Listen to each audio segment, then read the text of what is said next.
গাই বেচতে গেছে, বাজা গাই এক লোক। তাহলে বাজা গাই তো স্বাস্থ্য শরীর ভালো হয়, ওকে তো বাচ্চা কাচ্চা নাই, ট্যাবলেট ট্যাবলেট খেয়ে নষ্ট হয়ে রয়েছে। এখন ওই বাজা গাই বেচতে গেলি, বাজা কলি কেউ কেনে নি, কসাইরা অল্প দামে কিনবে, যদি কয় বছর বিয়ে নে তালি দাম আছে।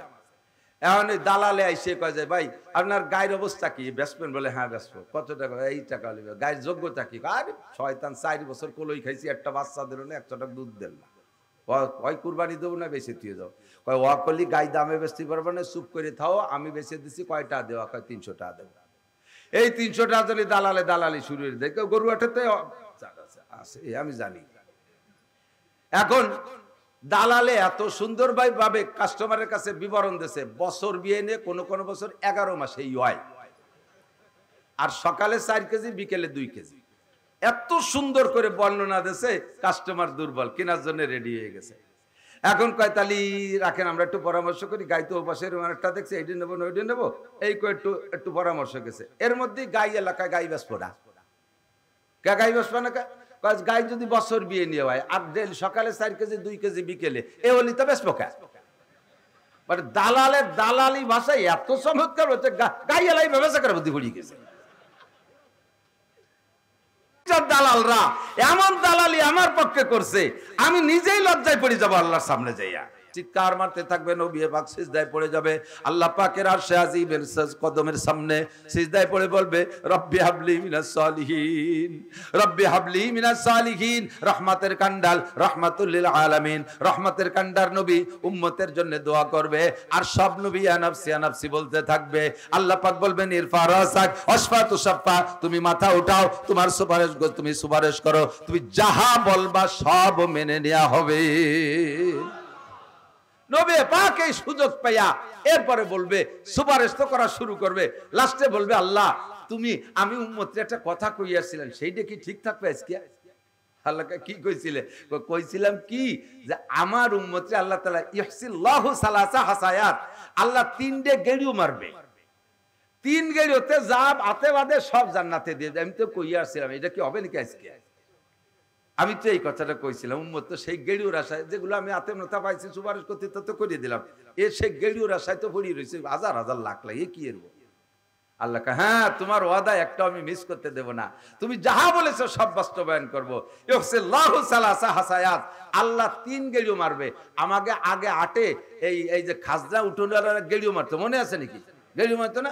কে কি ওই ছোট হাতা লাগে গেড়িও দিত না? পুরো এলাকার মধ্যে খুঁজতো যে কার হাতে 1.5 সাত ধরে, এক গেড়িওতে 1.5 সাত উঠোই নিয়ে যেত। আল্লাহর হাতকে 1.5 সারি হাত নাকি? আল্লাহর হাতে 3 গেড়িও মারার পরে আমার ইয়াকিন, আমার বিশ্বাস, উম্মতে মুহাম্মাদি আর একটাও জান্নাতে যাইতে বাকি থাকবে না ইনশাআল্লাহ। আল্লাহ তাআলা আমাদের কম পক্ষে আল্লাহর গেড়িওর মধ্যে ফেলাই দেয়, জোরে কোন আমিন। আল্লাহ পাক রব্বুল আলামিন বলেন, সময় মোটে বরকত হয় না, কিছু নিচে নিয়ে যায় তারা। মান আমিলা সালিহাম মিন যাকারিন আও উনসা, খেয়াল করতেছেন? মান আমিলা সালিহাম মিন যাকারিন আও উনসা, নারী আর পুরুষ যেই হোক না কেন নেক আমল করবে। জোরে বলেন, কি আমল? নেক আমল। মান আমিলা সালিহাম মিন যাকারিন আও উনসা, নারী হোক আর পুরুষ হোক, যেই নেক আমল করবে, শর্ত হলো ওয়া হুয়া মুমিন, এমত অবস্থায় যে তার ঈমান আছে। ঈমানের সাথে যদি নেক আমল করে, হাকে একটু বুঝে নিতে হবে। আয় দোস্ত, নেক আমল শুধু মুসলমান যা করে এটাই নেক আমল না।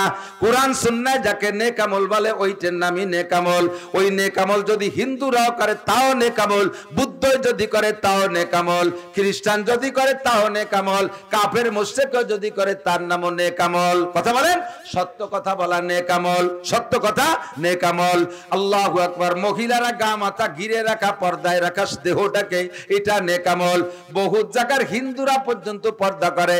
আমি চরমুনা এলাকায় গিয়েছি, চরমুনার পেশাব হুজুরদের প্রভাবে আল্লাহর রহমতে ওই এলাকার কোন মুসলমান মেয়েরা বেপর্দা বোরকা ছাড়া রাস্তায় বের হয় না, এমনকি ওই এলাকার হিন্দু মহিলারাও বোরকা পরে।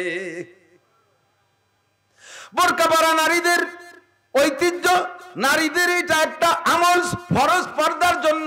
এই পর্দা নেক আমলটা মুসলমান মহিলারাও করে। অমুসলমানরা যদি করে তাহলে সেটা নেক আমল, লেনদেন সঠিক রাখা নেক আমল, মুসলমান করলেও নেক আমল, কাফের মুশরিকও করলে নেক আমল। এমন করে বলতে গেলে সময় লেগে যাবে, সংক্ষেপে শুধু গোড়া ধরাই দিছি। ভালো কাজ কোরআন সুন্নাহ আল্লাহ আল্লাহ রাসূলের মত ও পথের সাথে মিল খায় এমন কাজ যদি মুসলমান করে তাও নেক আমল, অমুসলমান করলেও নেক আমল। তবে অমুসলমান করলে এই নেক আমলের বিনিময় তারা আখিরাতে পাবে না, আখিরাতে পাবে না। কারণ এই নেক আমল তাদের বস্তার নিচে তলায় সেলাইটা থাকার কারণে পিছন দিয়ে বের হয়ে যায়।